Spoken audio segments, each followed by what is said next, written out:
కాంగ్రెస్ పార్టీకి సంబంధించిన ఒక కార్యకర్తని దళిత కార్యకర్తను తీవ్రంగా గాయపరిచారు అన్నటువంటి వార్తని హైలైట్ చేశారు. అంబేద్కర్ విగ్రహం వద్దకు పరుగు పెట్టారు. అనకాపల్లి జిల్లాలో ఈ దారుణం చోటు చేసుకుంది అన్నటువంటి అంశం.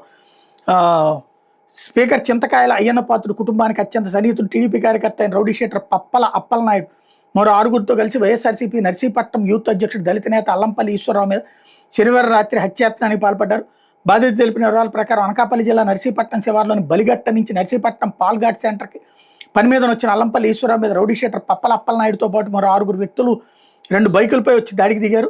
మా మామయ్య మధుని కౌన్సిలర్ మధుని తిడతావని రంకిలేస్తూ సినీ పక్కలు వీడియో తీస్తూ కత్తులతో వెంటబడి ఈశ్వరరావుపై దాడి చేశారు.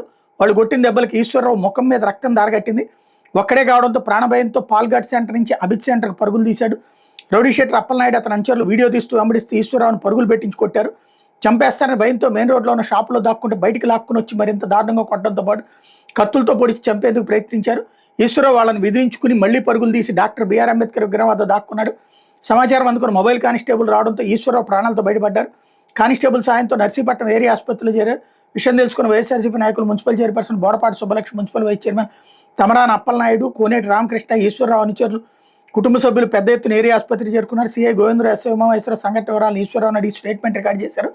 రౌడీ షీటర్ అప్పలనాయుడు కొద్ది కాలం క్రితం బీసీ కార్పొరేషన్ మాజీ డైరెక్టర్ కరి శ్రీనివాసరావు మీద హత్యాయత్నానికి పాల్పడినప్పుడు పోలీసులు కట్టంగా వివరించి ఉంటే ఈ సంఘటన జరిగి ఉండేది కాదని బాధితుడు పరామర్శించేందుకు వచ్చిన వైఎస్ఆర్సీపీ నాయకులు వ్యాఖ్యానించారన్నటువంటిది సాక్షి హైలైట్ చేసింది.